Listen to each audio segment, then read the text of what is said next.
बिहार में हत्या की वारदातों को लेकर सियासत भी शुरू हो गई है। बीजेपी ने जहां नीतीश सरकार पर निशाना साधा है, तो वहीं दूसरी ओर जेडीयू ने बीजेपी पर बिहार को बदनाम करने का आरोप लगाया है। लगातार बिहार की जनता पर हमला हो रहा है। भारतीय जनता पार्टी के समय में घटनाएं नहीं हुई थी क्या?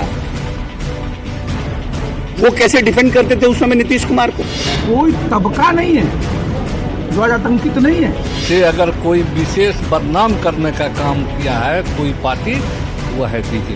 उपलब्धि हो रही है, पूरे देश में बिहार का नाम हो रहा है तरक्की के लिए। ये भाजपा नेताओं को नहीं दिखता है। तो नीतीश कुमार शर्म करें और जंगल राज के प्रतीक बन गए अपने कार्यकाल में। नीतीश बाबू आपसे बिहार नहीं समझ। एक बार फिर बिहार में अपराध पर सियासी माहौल गर्म हो चुका है और निशाने पर है बिहार के मुख्यमंत्री नीतीश कुमार। कोई तबका नहीं है जो आज आतंकित नहीं है और दिन दहाड़े गोलियां चलाई जा रही हैं। दारोगा, पत्रकार, रिटायर्ड शिक्षक और कारोबारियों की हत्या के बाद बीजेपी के फायरब्रांड नेता गिरिराज सिंह का तो यहां तक कहना है कि बिहार में जंगल राज की वापसी हो चुकी है।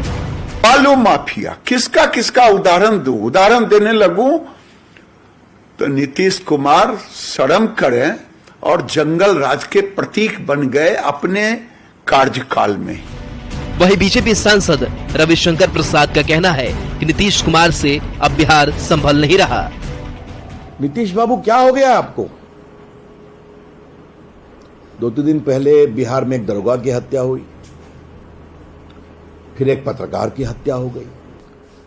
नीतीश बाबू आपसे बिहार नहीं संभल रहा है। जनसुराज के प्रमुख प्रशांत का दावा है कि 8 महीने में राज्य में 18 मुखिया और 7 सरपंच की हत्या हुई है। पिछली बार हम लोगों ने काउंट किया है तो इस साल अकेले करीब 18 मुखिया लोगों की हत्या हुई है और करीब 7 चुने हुए सरपंच मारे गए हैं।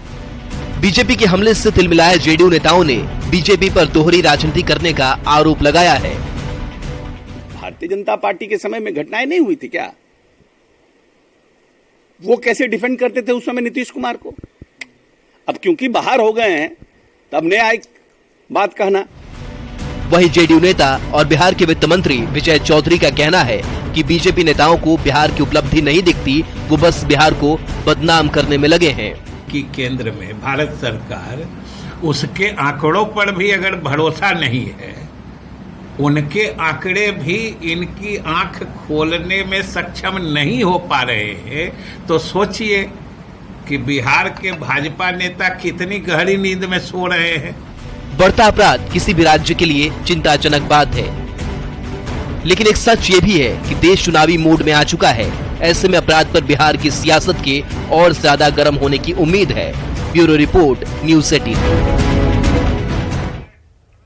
अब बिहार में हत्याओं की हकीकत जानिए। 2017 में 939 हत्या की वारदात हुई। 2018 में 1016 हत्या की वारदात हुई। 2019 की बात करें तो 782 हत्याएं हुई। 2010 में 815 हत्या की घटनाएं हुई और 2021 में 1081 हत्या की वारदातों से बिहार हिल गया। समझने वाली बात यह है कि 2021 में जो 1081 हत्याएं हुई, उनमें 635 हत्याएं संपत्ति या जमीन विवाद में हुई। मतलब हत्या के 59% मामले जमीनी विवाद से जुड़े हुए हैं। क्राइम के सवाल पर बिहार के सीएम नीतीश कुमार इन्हीं आंकड़ों को दोहराते हैं। नीतीश कहते हैं कि आंकड़ों के अनुसार राज्य में जो हत्याएं होती है उसमें 60% हत्याएं सिर्फ जमीन विवाद में होती हैं और दीवानी मामलों में 66% जमीन या प्रॉपर्टी का विवाद रहता है। यानी ये घटनाएं संगठित अपराध का हिस्सा नहीं है। लेकिन विपक्ष महागठबंधन सरकार में अपराध बढ़ने की बात कह रहा है। बीजेपी नेताओं का कहना है कि अब अपराधी आउट ऑफ कंट्रोल हो चुके हैं। जनसुराज के प्रमुख प्रशांत किशोर ने तो एक आंकड़ा भी पेश किया है। प्रशांत किशोर का 8 महीने में राज्य में 18 मुखिया और 7 सरपंच की हत्या का आंकड़ा उन्होंने दिया है। मतलब विपक्ष ये दावा कर रहा है कि आरजेडी के सरकार में आने के बाद बिहार में अपराध की घटनाएं बढ़ी हैं।